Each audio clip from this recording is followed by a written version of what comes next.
자리에서 모두 일어나셔서 2014년 연종주일 마지막 우리에게 주실 하나님 말씀을 함께 읽겠습니다. 요한계시록 3장 20절 한 절입니다.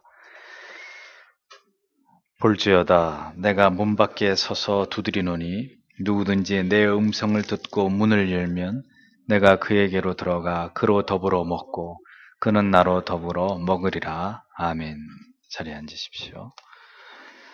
그는 나로 더불어 먹으리라.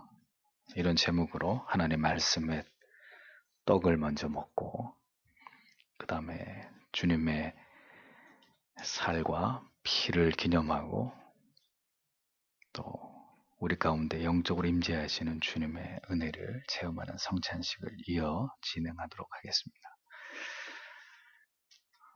라오디게아 교회는 소아시아의 7교회 가운데 교회의 머리가 되시는 예수 그리스도로부터 가장 크게 책망을 받은 교회였습니다. 그 이유는 무엇 때문이었을까요?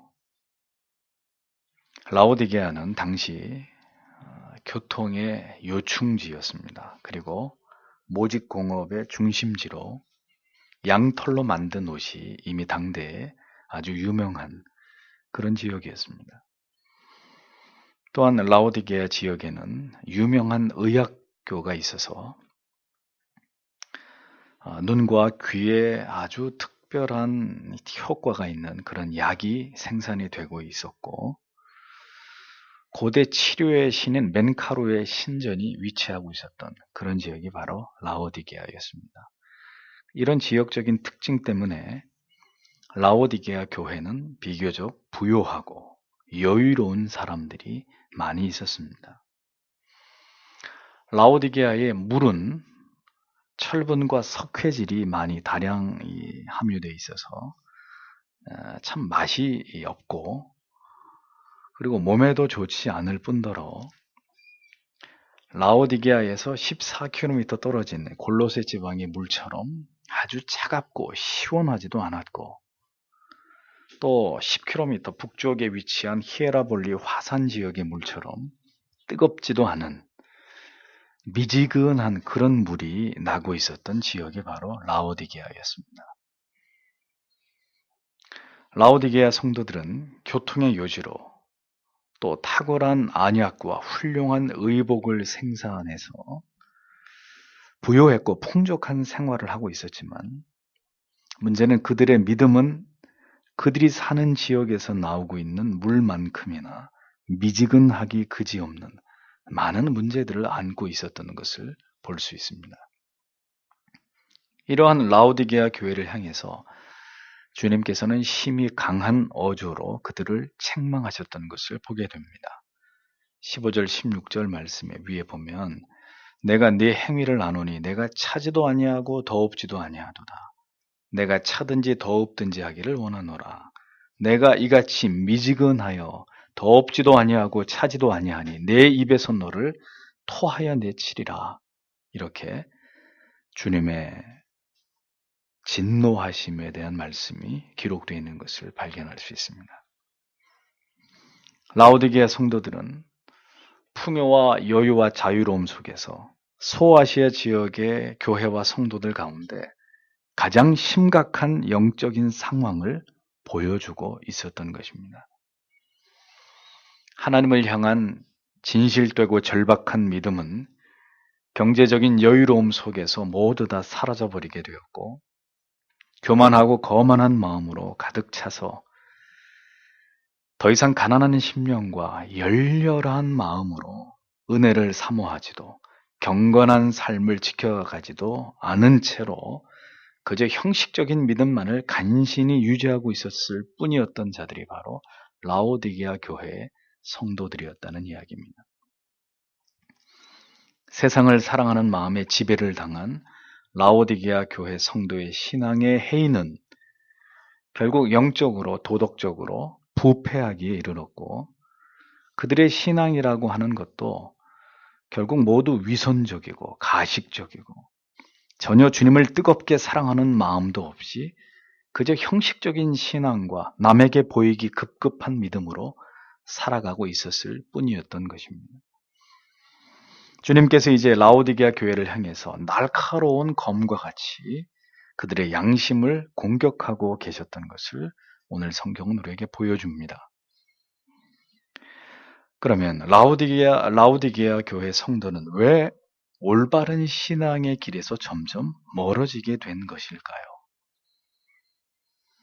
그들은 물질적으로 부족함이 없음에 안주했고, 그로 말미암아 어느 순간 하나님보다 물질을 더 의지하고 자랑스러워하게 되었던 것입니다. 원하기만 하면 다른 지역의 사람들은 엄두조차 낼 수 없는 양털로 만든 고급스러운 따뜻한 옷을 사 입을 수 있었고, 뛰어난 안약의 효능을 그들은 자랑으로 여기고 있었습니다. 무엇인가 자랑할 만한 것들이 그들에게는 많이 있었다는 이야기입니다.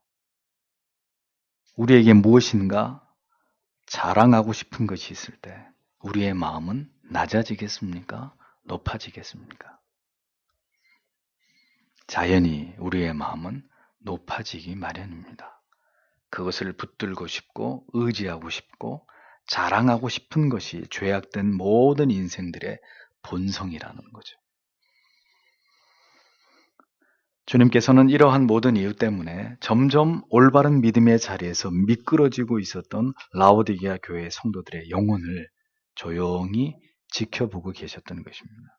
그리고 마침내 때가 이르자 이렇게 그들의 신앙에 대해서 진단하셨습니다. 17절, 18절에 내가 말하기를 나는 부자라 부요하여 부족한 것이 없다 하나 내 곤고한 것과 가련한 것과 가난한 것과 눈먼 것과 벌거벗은 것을 알지 못하는도다.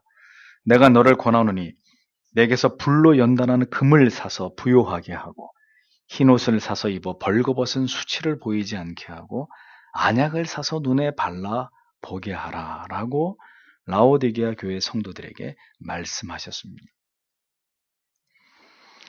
라오디게아 교회 성도들이 자기들 스스로의 삶과 신앙에 대해서 생각하고 있었던 내용과 주님이 그들을 판단하시는 내용은 절대로 일치하지 않고 있었던 것을 보여줍니다. 일치하지 않는 정도가 아니라 정반대였다는 것을 알게 되는 그런 부분입니다. 라오디게아 교회 사람들은 우리는 부자입니다. 부요합니다. 우리에겐 부족한 것이 없습니다. 이렇게 생각하고 있었지만 예수님이 보실 때 라오디게아 교회 성도들은 하나같이 가난하고 헐벗고 굶주리고 있었고 심각한 안과 질환에 시달리고 있는 병자들의 모습일 뿐이었다는 거죠.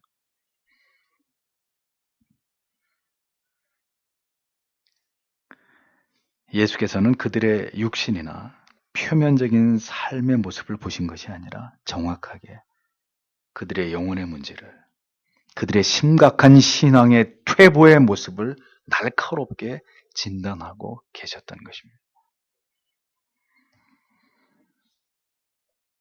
성도 여러분, 내가 생각하는 나의 신앙과 주님께서 판단하시는 여러분들의 신앙은 다를 수 있다는 것을 잊어버리지 마십시오. 올 한 해도 그런 대로 열심히 잘 살았어. 원하는 것을 어느 정도 이루었고 뭐 별 특별한 어려움이 없이 넉넉하게 아픈 사람 없이 올 한 해도 잘 지나갔어. 우리는 그렇게 우리 자신의 올 한 해에 대해서 평가하고 그렇게 생각할 수 있을지 모르겠습니다만 우리의 영혼을 살피고 계시는 주님께서도 그렇게 우리에 대해서 판단해 주실지는 알 수 없는 일입니다. 하나님께서는 고작 우리의 돈 주머니를 채워주시고 우리의 가족의 건강을 지켜주시고 우리가 하는 모든 일이 그저 잘 풀려가도록 우리의 뒤를 봐주시는 것만이 전부인 그런 신이 결코 아니십니다. 풍요와 여유 속에서 라오디게아 교회의 성도의 신앙이 어떻게 무너져갔고 그런 교회를 향한 주님의 냉정하신 판단과 평가가 무엇이었는지를 우리는 잊지 말아야 합니다. 믿음을 지킨다는 일은 결코 쉬운 일이 아닙니다. 황금이 지배하고 있는 이 세상에서 세상이 만들어 놓은 모든 성공의 법칙들을 거부하고 믿음으로 이 세상을 살아낸다는 것은 신자에게 막대한 대가를 요구하는 그런 삶입니다. 세상의 미움과 멸시와 세상 사람들의 조롱을 견디어내야 되는 것이고, 세상이 우리에게 주는 모든 불이익들을 감수해내지 못하는 그런 신앙은 결국 어느 시점에선가 세상과 타협을 가져오게 되어 있는 것이고, 그 결과는 라오디게아 교회처럼 차지도 뜨겁지도 않은 그저 미지근한 신앙의 상태로의 변질과 전락을 가져오게 될 뿐인 것입니다. 그리고 그러한 신앙은 결국 배도와 타락의 길에 접어들게 되는 전조가 될 수밖에 없는 것입니다. 치열하지 않은 것은 신앙이 아닙니다. 내 입에서 너를 토하여 내치리라 라고 말씀하시는 주님의 호통을 농담이나 그저 한번 해보시는 말씀이겠지라고 받아들여서는 안 됩니다. 그러한 착각은 주님의 성품에 대한 우리의 오해가 빚은 자가당착일 뿐입니다. 그들은 스스로 부자라고 생각했습니다. 부족한 것이 없다고 믿었습니다. 모든 신앙의 해이는 내게 부족한 것이 없다고 믿는 순간부터 시작되는 것입니다. 하나님께서 나의 목자이시기 때문에 이 세상에서 더 이상 내게 부족한 것이 없다고 여기는 신앙의 고백은 아름다운 것이지만, 그러나 하나님의 자녀가 갖는 특권으로서의 무엇인가 더 바랄 것이 없다고 여기는 그 믿음의 고백과 물질적인 어떤 풍요와 여유 때문에 스스로 만족해하고 그 현실에 대해서 행복해하고 있는 그런 어떤 자기의 만족은 같은 것이 아니라는 것이죠. 신자가 품어야 될 영적인 정서의 차원에서 볼 때 본질적으로 같은 만족이 아니라는 것입니다. 오히려 성도의 심령은 항상 가난해야 합니다. 애통하는 자여야 합니다. 고난과 가까이 있는 자이고 언제나 핍박을 받는 자리에 서 있어야 되는 것입니다. 성도는 언제나 궁핍한 자이고 목마른 자여야 합니다. 영적으로 보았을 때 그렇다는 것입니다. 이 모두는 우리가 이 세상에서 사는 동안에 우리의 영혼이 결코 세상에 물들이지 아니하고 영혼의 날이 서 있게 하시는 하나님의 섭리입니다. 성도가 만약에 모든 환경에 있어서, 그리고 정신적으로나 정서적으로나 심적으로나 모든 환경과 상황에 있어서 부요하고 넉넉하고 모든 것에 부족함이 없다면 세상을 등지고 더 열렬히 주님을 사랑하면서 주의 일에 힘쓰게 될까요? 절대로 그런 일은 일어나지 않습니다. 그것은 죄인들의 궁색한 자기 합리화의 희망과 바람일 뿐입니다. 우리는 반드시 그 모든 여유와 형통과 마음의 평안 속에서 하나님과 멀어지는 삶을 선택하게 될 뿐일 것입니다. 산업혁명 이후로 경제적으로 점점 더 여유로워진 유럽 교회가 선택한 길이 무엇이었습니까? 영적인 몰락의 길이었습니다.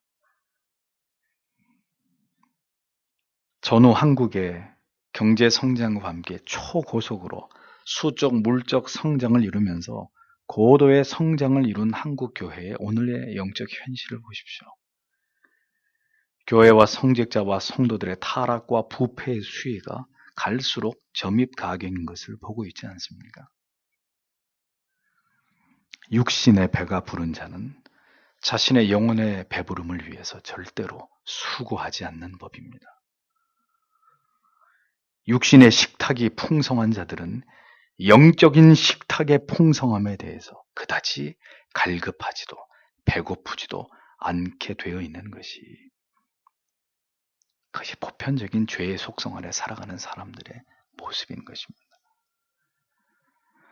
그렇기 때문에 삶 속에서 우리가 무엇을 추구하는가의 문제는 그가 진정한 그리스도인인지 그렇지 않은지를 가늠할 수 있는 시금석이 되는 것입니다. 한 해 동안 여러분들의 영적인 식탁은 어떠했는지를 돌아보십시오. 여러분은 무엇을 추구하며 사셨고 어떤 지식과 깨달음을 쫓아 달려온 한 해였는지를 돌이켜보십시오. 여러분에게 지금 여유가 있고 풍족함이 있고 자유로움이 있고 부족함이 없다면 저는 여러분들에게 꼭 당부드리고 싶습니다. 더 영적으로 깨어 있어야 하고 더 하나님을 의지해야 되고 경성해야 될 필요가 있다는 것입니다. 내가 지금 느끼는 이 평안이 절대로 평안이 아니라 서서히 하나님과 멀어져서 참된 신앙의 자리로부터 미끄러지고 있는 심각한 위기를 만들어가는 은밀히 진행되고 있는 영적인 침체의 시작이 될 수 있다는 것을 절대로 잊지 않으셔야 합니다. 예수 그리스도께서는 사도 요한을 통해서 라오디게아 교회에게 처방을 내리시기를 불로 연단한 금으로 사서 부요하게 되고 흰 옷을 사서 입고 수치를 가리고 마지막으로 안약을 사서 속히 눈에 바를 것을 명령하고 계십니다. 주님은 영적으로 심각한 상황에 있는 라오디게아 교회 성도들에게 지체하지 않으시고 그들에게 영적인 처방을 내려주신 것입니다. 너희들이 부자라고 천만에 불로 연단한 금을 사서 진정한 부자가 되거라. 불로 연단한 금, 무엇을 뜻할까요? 바로 믿음입니다. 베드로전서 1장 7절에 너희 믿음의 시련이 불로 연단하여도 없어질 금보다 더 귀하며 예수 그리스도에 나타나실 때의 칭찬과 영광과 존귀를 얻게 하려 함이라. 너희의 믿음이 그렇다고 이야기합니다. 따라서 주께서 말씀하신 금이란 바로 정금 같은 믿음을 의미하는 것이죠. 세상에서 가진 것들을 의지하면서 교만히 행하면서 하나님을 뜨겁게 사랑하지도 않고 절박하고 간절하게 믿지도 않는 그 미지근한 믿음을 버리고 불로 연단한 금과 같은 열렬하고 뜨거운 흔들리지 않는 올곧은 믿음을 다시 가지라고 주님께서는 라오디게아 교회 성도들에게 촉구하셨던 것입니다. 너희가 가지고 있는 그 믿음은 내가 인정할 수 있는 믿음이 아니라는 것이죠. 두 번째는 흰 옷을 사서 입으라고 했습니다. 너희가 입고 있는 그 고급 양털 옷을 벗어버리고 너희의 육신에 헐벗고 궁핍함을 깨달아서 흰 옷을 사서 입어라. 여기서 흰 옷은 무엇을 의미하는 것이겠습니까? 바로 회개의 심령을 가리키는 것이죠.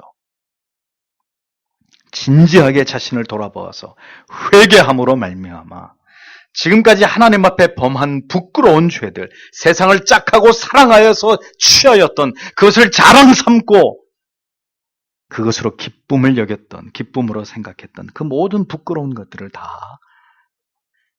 회개하고 예수 그리스도의 구속의 은혜 앞에서 진정으로 회개하여 깨끗한 새 옷을, 흰 옷을 갈아입으라고 촉구하는 말씀이었습니다. 그리고 마지막에는 안약을 사서 눈에 발라서 보게 하라. 너희 지역에서 생산하고 있는 그 명약,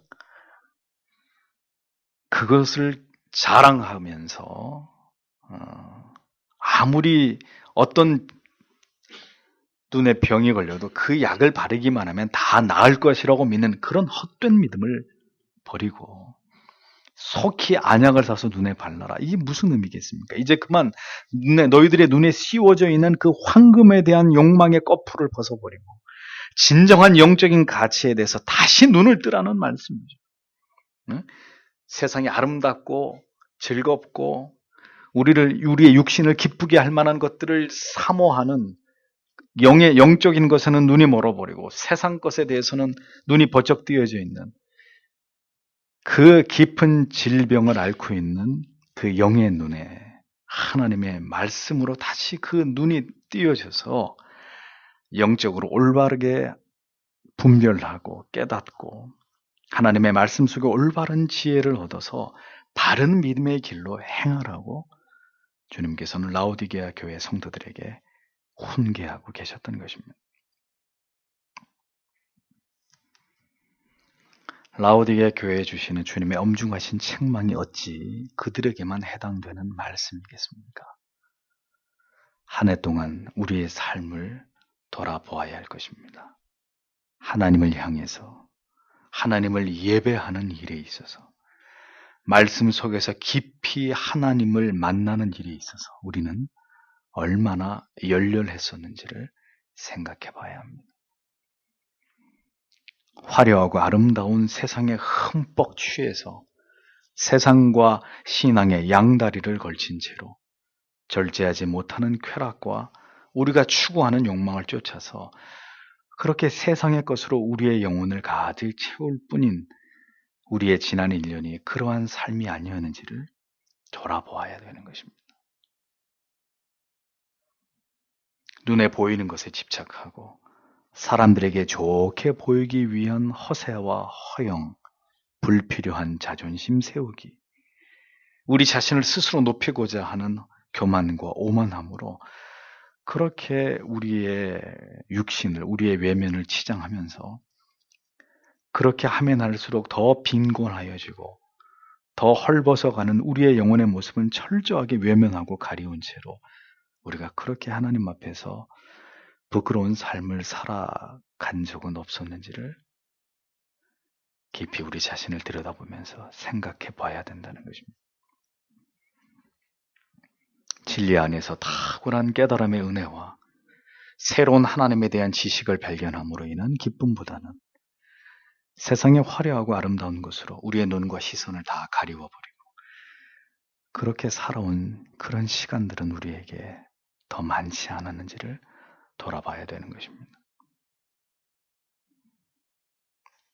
우리의 믿음은 올 한 해도 총체적으로 더 하나님께 가까이 다가간 믿음이었는지 아니면 저만치 물러나서 영적으로 빈곤하기 이를 데 없는 영혼은 헐벗고 초라한 지경에 있는 그런 상황에 처해 있는 것은 아닌지를 생각해 봐야 되는 것이라는 겁니다.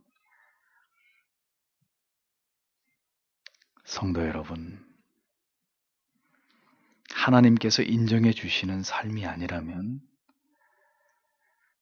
우리가 열심을 품고 살아가는 모든 삶의 내용들은 아무것도 아닐 뿐입니다. 그것은 다 썩어버릴 것들이고 다 무가치한 것들이고 어느 한순간 다 모래가 되어서 우리의 소나기에서 빠져나갈 것들일 뿐입니다. 우리가 보아왔던 것, 우리가 원해왔던 것, 그래서 우리의 손에 넣게 되었던 것, 우리 자신을 대단히 세련되게 돋보이게 해주는 것이라고 여겼던 어떤 가치들, 그 화려함과 여유로움과 자랑스러움들이 하나님이 보실 때는 모두 가난하고 헐벗고 눈먼 것에 지나지 않을 수도 있다.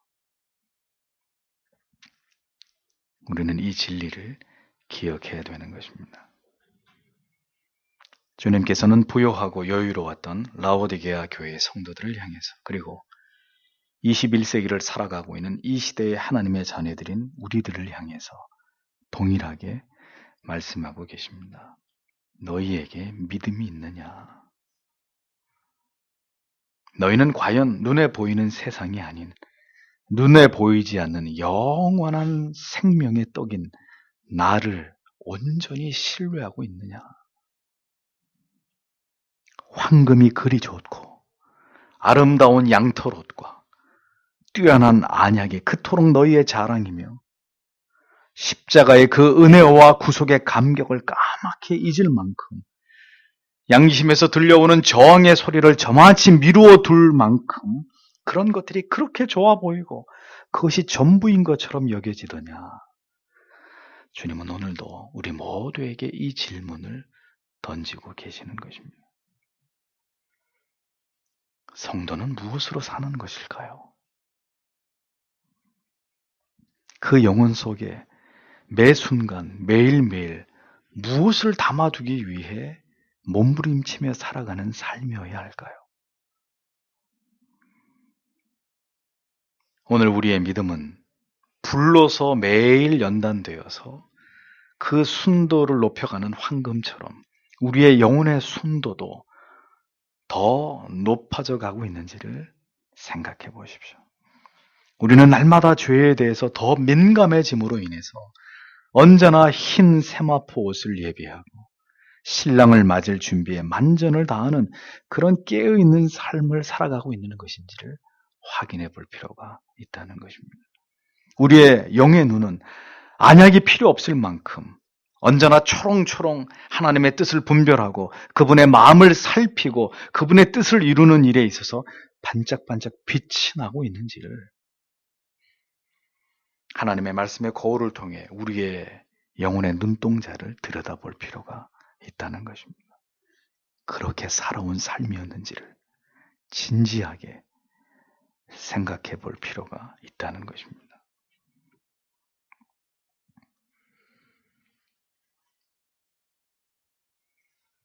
진리의 현미경으로 우리의 영혼을 꼼꼼히 살피지 않고 이렇게 한꺼풀 한꺼풀 양파의 껍질처럼 우리의 죄성이 해묵은 우리의 자아의 옛사람의 굳은 살이 하나님의 말씀을 통해 이렇게 벗겨나가지 않고도 우리가 꿈꾸고 있는 신앙과 성화의 삶과 우리가 바라는 천국이 우리를 위해서 예비되어 있을 것이라고 그렇게 믿는 자체가 미신이 될 뿐입니다. 이 첨예한 진리의 말씀이 아닌 다른 편안하고 달콤한 말씀으로 좀 더 죄된 삶의 위안과 자기 연민 속에 더 머물고자 하는 그런 마음이 아직도 여러분들의 마음을 흔들고 계신다면 부디 여러분들의 마음을 굳게 붙드시기를 바랍니다. 진리를 떠나서 성도가 날마다 지고 가야 될 거룩한 영혼의 부담을 떠나서 우리가 주님을 섬길 수 있는 곳은 없어요. 여유롭게 사는 것이 죄가 됩니까? 아닙니다. 절대로 그것은 죄가 아닙니다. 그러나 그 여유로움이 신앙적 해이와 나태와 세상을 지속적으로 사랑하는 마음을 버리지 못하게 만드는 그런 원인이 된다면 구원의 감격과 내세의 소망으로부터 우리를 자꾸자꾸 멀어지게 하는 이유가 될 것 같으면 그것이 그 부요한 마음이 그 부요함 속에 안위하려고 한 스스로 평안하다고 착각하려고 하는 그 마음이 죄가 된다는 것입니다. 사랑하는 성도 여러분, 친애하는 그리스도의 지체된 형제 자매 여러분, 무엇을 생각하며 살아가십니까? 지금 여러분의 생각을 그리스도께서 전적으로 동의해 주신다고 확신하십니까? 주 앞에서 전혀 부끄러움이 없이 그렇게 살아온 시간들이었고 그렇게 내린 모든 결정들이었고 그렇게 청명한 영혼으로 오늘도 당당히 주의 얼굴을 바라볼 수 있을 만큼 몸부림치고 있는 우리의 삶인지를 확인해 보셔야 됩니다. 우리는 보다 진지하게 우리 자신의 영혼을 진리의 탐조등을 켜고 안팎을 살펴보아야 하는 것입니다. 단언하건대 우리가 주님 앞에 서게 되는 그날이 찾아왔을 때는 어떤 것도 그분 앞에서 핑계 삼거나 변명할 수 없다는 사실을 기억하십시오. 하나님께로 더 다가간 일년이 아니었다면 어떤 핑계와 변명으로도 대신할 수 없는 하나님과 더 멀어진 일년이 되었을 뿐인 것입니다. 신앙에서 성도에게서 현상유지라는 단어는 없습니다. 진보이냐 퇴보이냐 둘 중에 한 단어만이 존재할 뿐이죠. 주께서는 라오디게아 교회에게 단도직입적으로 말씀하셨습니다. 19절 20절 물은 내가 사랑하는 자를 책망하여 징계하노니 그러므로 내가 열심을 내라. 그리고 회개하라. 볼지어다 내가 문 밖에 서서 두드리노니 누구든지 내 음성을 듣고 문을 열면 내가 그에게로 들어가 그로 더불어 먹고 그는 나로 더불어 먹으리라. 라고 말씀하십니다. 아무나 책망하시고 아무나 징계하지 않으십니다. 사랑하는 자를, 내가 사랑하는 자를 책망하여 징계하노니 라고 말씀하셨습니다. 부요와 풍요 속에 신앙의 자리에서 미끄러지고 있는 라오디게아 교회 성도와 교회였지만 그들을 버리시는 주님이 아니라 주께서 그들을 책망하시고 훈계하시며 내가 너를 내칠 것이라고까지 강하게 말씀하셨지만 주님은 다시 그 교회를 향해서, 성도들을 향해서 말씀하고 계십니다. 사랑하는 자들을 내가 책망하고 징계하노니 그러므로 다시 새롭게 열심을 내어보거라. 그리고 다시 그렇게 살아왔던 지난 삶의 종지부를 찍고 회개하여 내게로 돌이키거라 라고 말씀하시는 것입니다. 그것이 주님의 사랑하는 자녀들을 향한 주님의 마음이시라는 거죠. 그들을 사랑한다고 말씀하고 있습니다. 내가 너를 사랑하기에 징계의 채찍을 드는 것이라고 그들의 영혼에 호소하고 계시는 주님의 음성을 우리는 듣는 것입니다. 낳는 아들보다 때리는 아버지의 마음은 더 천갈래 만갈래 찢어지는 아픔을 맛보게 되는 것을 매를 맞는 그 아들이 아버지가 되어야 비로소 이해할 수 있는 진리이듯이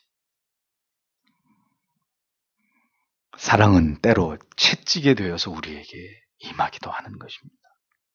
그러나 그 채찍 뒤에는 반드시 이루 헤아릴 수 없는 사랑이 함께 포함되어 있다는 것을 우리는 잊지 말아야 합니다.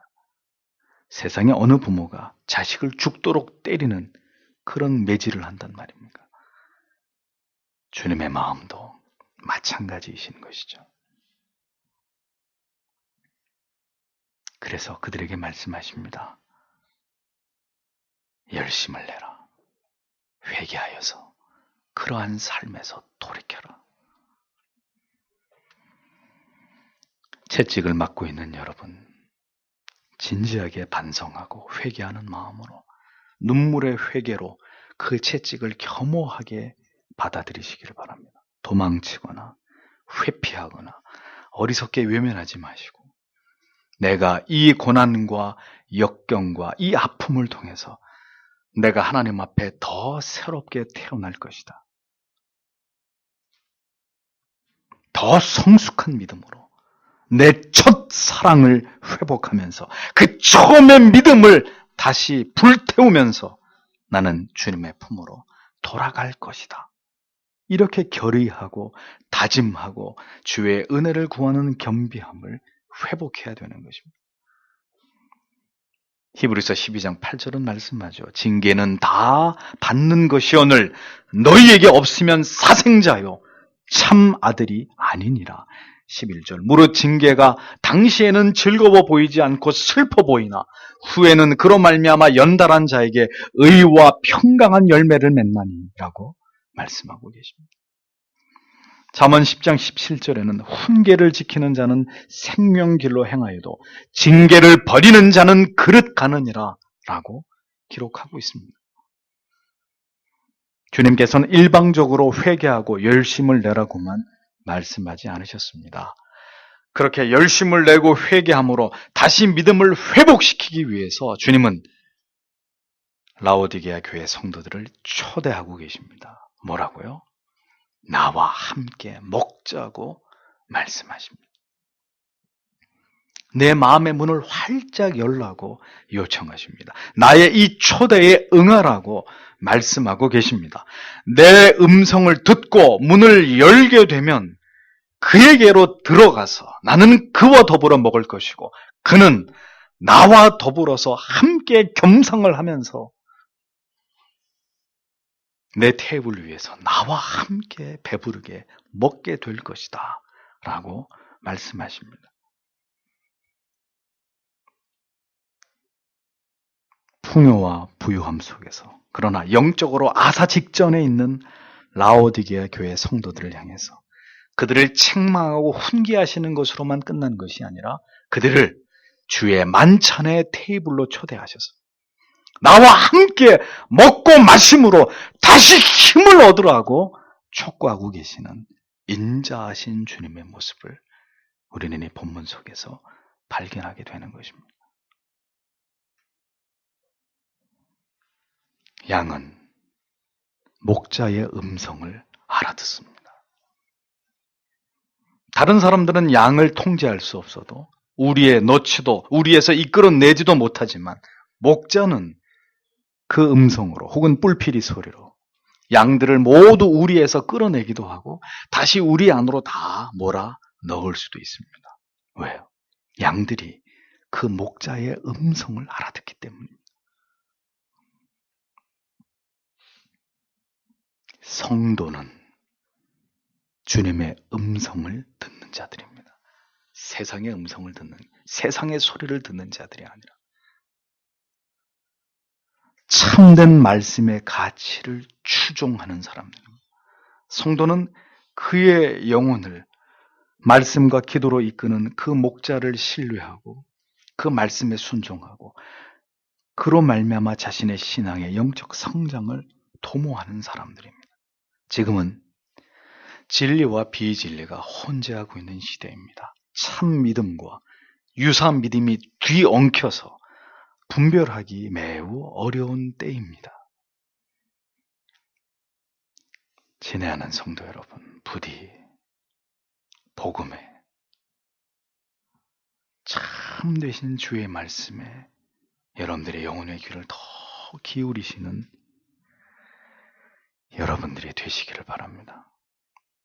변함없이 참되신 진리 안에서 올바른 영혼의 꼴을 먹고 마시고 그것이 때로는 거친 것이랄지라도 꿀꺽 목으로 삼키면 그것이 양약이 되어서 우리의 영혼을 건강하게 만드는 생명의 양식이라는 것을 기억하고 계속 하나님의 말씀을 먹고 또 소화시키고 또 넘기고 하면서 영적으로 더 건강해가는 주의 양떼들이 하나님의 사람들이 되셔야 되는 것입니다. 우리의 구주 되신 예수 그리스도께서 그분의 복되신 진리의 말씀 속에서 함께 생명의 떡을 취하면서 그로부터 그에게서 힘을 얻으라고 오늘도 우리에게 말씀하십니다. 우리는 무능합니다. 우리의 의지는 심히 박약하고 우리는 언제나 유혹에 넘어지기 일쑤이고 우리의 지각은 무디어지기 십상입니다. 우리에게는 그래서 아무런 소망이 없습니다. 그러니 어떻게 해야 할까요? 믿음을 포기해야 될까요? 아니면 좌절하고 낙심해서 웅크리고 있어야 되나요? 아니죠. 우리는 그러하기 때문에 주님과 더불어 먹어야 되는 것입니다. 우리에게 소중한 은혜의 방편이 되는 성찬으로 나아가서 오늘도 우리와 함께 우리 안에서 우리와 더불어 먹고 마시기를 기뻐하시는 예수 그리스도와 더 유착되는 것만이 이 마지막 때에 우리의 살 길이고 우리의 영혼을 건강하게 하는 길이고 우리의 믿음을 보존하는 길이라는 것을 여러분 모두 기억하셔야만 되는 것입니다. 예수를 더 잘 믿고 더 하나님을 열심히 예배할 수 있는 환경을 찾아야지 세상을 향해서 자기를 합리화하는 궤변의 논리를 가지고 그 반대를 찾는다면 여러분의 영혼은 기필코 배고픈 맹수의 밥이 될 뿐일 것입니다. 식사는 최고의 교제입니다. 유대인들의 관습상 최고의 친밀함입니다. 성도는 이 영혼의 식탁에서 나와 겸상을 하신 주님과 더불어 주와 함께 먹고 마시는 이 시간을 통해서 가장 큰 힘을 얻는 것이고 하나님의 자녀됨의 가장 위대한 특권을 맛보는 사람들입니다.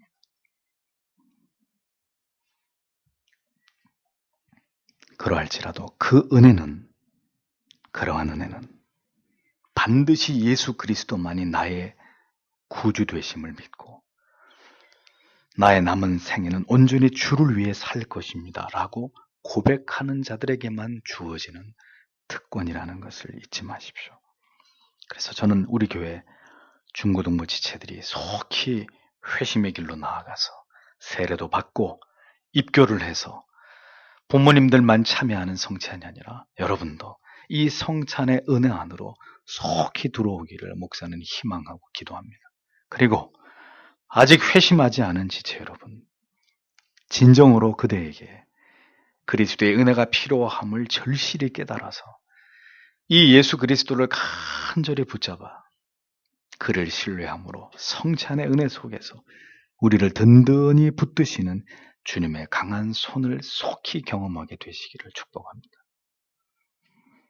우리가 먹지 않으면 힘을 얻을 수 없고 살아갈 수 없듯이 성도는 영혼의 식탁인 말씀과 그리고 성찬을 통해서 그리고 간절한 기도의 자리에서 하늘의 자원과 능력을 공급받는 자들이라는 것을 잊어버리지 마십시오.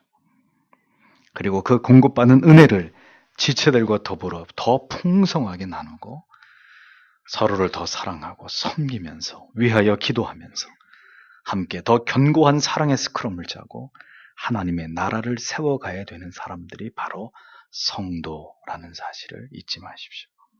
내년에는 올 한 해보다 더 하나님께로 가까워져가는, 다가가는 여러분들이 되셔야 합니다. 여러분들의 믿음의 진보를 하나님 앞에 나타내 보이는 한 해가 되셔야 될 것입니다. 그리고 주님 앞에서 결단하십시오. 마음을 다해서 주님을 배웁기를 갈망하고 말씀과 올바른 교리 속에서 또 성찬을 통해서 우리의 깊은 기도 속에서 내년에는 더 깊이, 더 생생하게 하나님을 배웠고 그 하나님의 은혜를 체험하고 하나님께로부터 힘을 얻어서 능력을 받아서 이 험한 세상 계속해서 믿음으로 진검승부를 펼쳐나가면서 더 힘있게 복음을 전하고 그리스도를 닮아가는 일에 하나님의 영광을 드러내는 일에 우리의 남겨진 삶이 아름답게 하나님 앞에 쓰여지기를 기도하시는 여러분들이 되셔야 합니다. 내년에는 매달 마지막 주마다 성찬식을 거행하도록 하겠습니다. 세상이 살아가기에 더 힘들어지고 더 유혹이 많아지면 많아질수록 우리는 더 견고하게 주를 붙들고 의지하고 주와 더불어 먹고 마시면서 힘을 얻으면 되는 것입니다.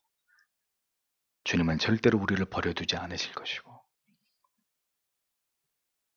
주의가 어두워질수록 더 소란해질수록 우리를 붙드신 손의 힘을 더 강하게 하셔서 우리를 붙잡아 주실 것입니다.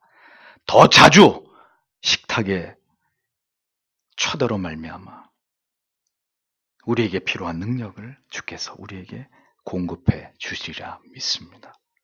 내년에도 변함없이 우리 곁에서 우리를 도우심으로 우리와 함께 하심으로 그의 나라와 의를 이루어 가도록 우리를 먹이실 우리의 영원한 목자장 되시는 주님을 찬양하면서 이 시간에 모두 함께 성찬의 자리로 나아가도록 하겠습니다. 기도하겠습니다. 2014년 마지막 주일에 우리에게 주신 말씀, 그는 나로 더불어 먹으리라. 이 시간에 주님 앞에 성찬을 시작하기 전에 다 같이 간절한 마음으로, 그렇습니다. 주님, 돌이켜 보았을 때 라오디게아 교회 성도처럼 우리의 마음이 부요했고 주님을 향한 첫사랑의 믿음과 감격을 잃어버린 그런 삶이 아니었는지를 우리가 돌아보아 회개하면서, 주님, 그러나 그러한 라오디게아 교회 성도들을 버리시는 것이 아니라 열심을 내고 회개하면서, 그리고 내 음성을 듣고 문을 열어 이제 나와 더불어 먹음으로 새롭게 힘을 내라고 말씀하시는 그 주님의 음성이 오늘 모두 우리를 향한 말씀으로 받아들이면서, 주님, 지나간 시간 이제 어찌할 수 없지만 오늘 주신 말씀으로 다시 힘을 얻고 용기를 얻어서 그리고 이 성찬에 참여함으로 세상을 이기고 죄를 이기고 유혹을 이기면서 내년 한 해에도 주님의 은혜로 넉넉히 살아가는 한 해 되기를 소망합니다. 한 해 동안 우리에게 베풀어 주신 은혜에 감사하고 또 한 해 하나님이 우리에게 베풀어 주실 은혜를 간절히 소망하고 우리에게 힘 주심을 사모하면서 다 같이 시간에 기도하고 성찬에 참여하도록 하겠습니다. 다 함께 주님 앞에 간절히 이 시간에 주신 말씀을 생각하고 이 시간에 임하는 성찬에 주의 은혜가 함께하기를 기도하겠습니다.